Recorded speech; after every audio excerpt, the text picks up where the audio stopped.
Okay, this recipe today, I'm not using any tomato sauce. For my base, I'm going straight in with a pumpkin. Now I'll start this off by roasting the pumpkin in my wood-fired oven. I'm taking out a cast iron pan and I'm putting the pumpkin in there and popping it straight in the oven. Now the oven's just getting fired up right now, so there's a bit of smoke coming out, which I hope gets into the pumpkin flavor, and you can see that there's quite a nice flame there. Now the temperature did soar up quite quickly, and it ended up at around 300 degrees Celsius before too long, and this pumpkin took only about 25 minutes to get cooked.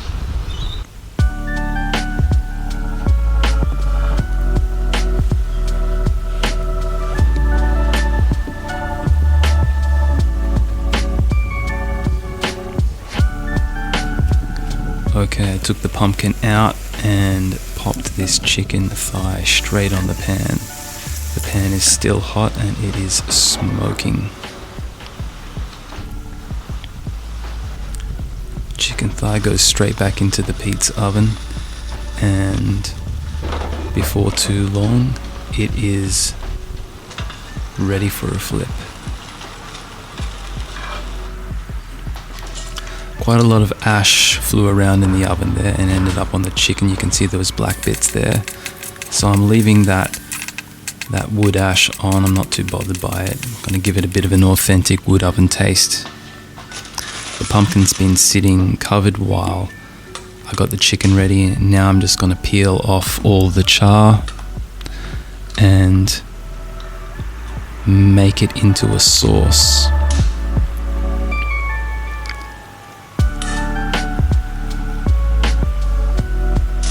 The consistency of the pumpkin is really quite soft and mushy and actually quite creamy.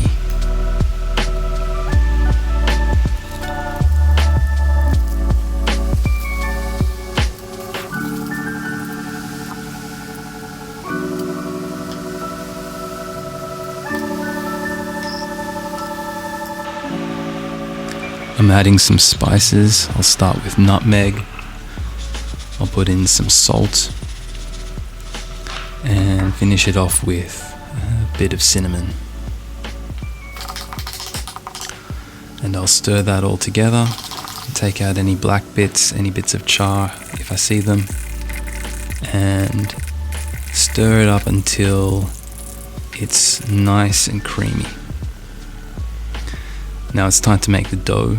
The dough recipe is quite simple: salt, cold water, and flour. I'll put some of the flour in with the salt water before I add the yeast to act as a buffer, and then I'll put that mixture all together and stir and knead.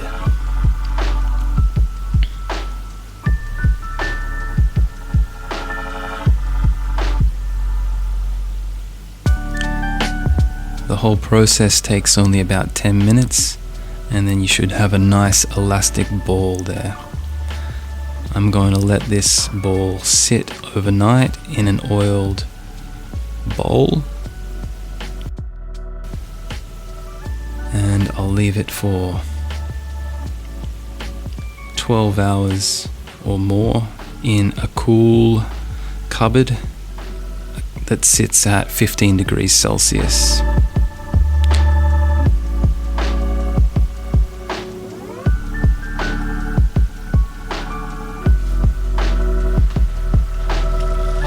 The next day we can see that the dough has not had a lot of action from the yeast. It hasn't risen much, which is a bit disappointing, so I think it's time for me to get some new yeast stock. I'll cut this up and put it into portions for each pizza ball. I'm doing 230 grams, and then I'm just folding it all together, tying it off so the skin is stretchy, and we have a nice taut ball. Doing 4 of them, covering them with some flour so they don't dry out too much. And then later that day, you can see they are nice and relaxed, but again, not much yeast action.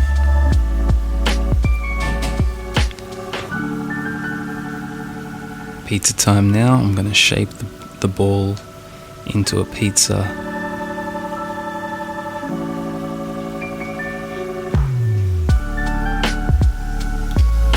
I'm adding the pumpkin sauce to use as my base. Adding some chicken. And I'll finish it off with a little bit of cottage cheese rather than mozzarella cheese.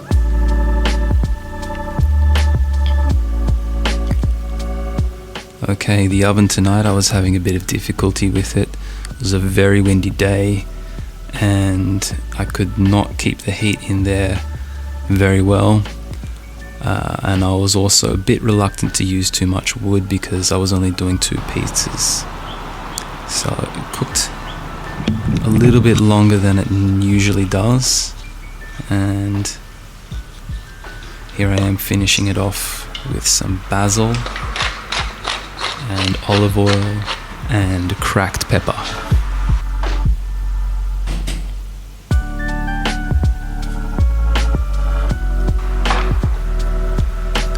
Going in for the taste test. My first impression is that the texture is a bit hard on the base, but as the flavor comes in, it's quite interesting and actually pretty damn good. Pretty damn good. Pass it over to the other judge. Do you want to try a little bit of pizza? No. Why not? Are you not hungry? Okay, so she wasn't in the mood for eating any food at that moment when the camera was on, so I managed to give her a piece a bit later and she loved it. She was just having a bit of a cranky day, as toddlers do when they've got teeth coming through. My final reflections on this pizza is that it's a great option for something different. It was actually quite sweet and kind of resembled a pumpkin pie. Definitely a good one for people who don't want to have tomato. My points to improve, I would say, are definitely my dough making skills and my pizza making skills. The base was just too thick, and if I had the fire hotter, I think it would have cooked a lot more quickly. And if my yeast had been more active, it would have been a puffier, nicer base. Anyway, an interesting recipe and quite fun, and I'll probably try this again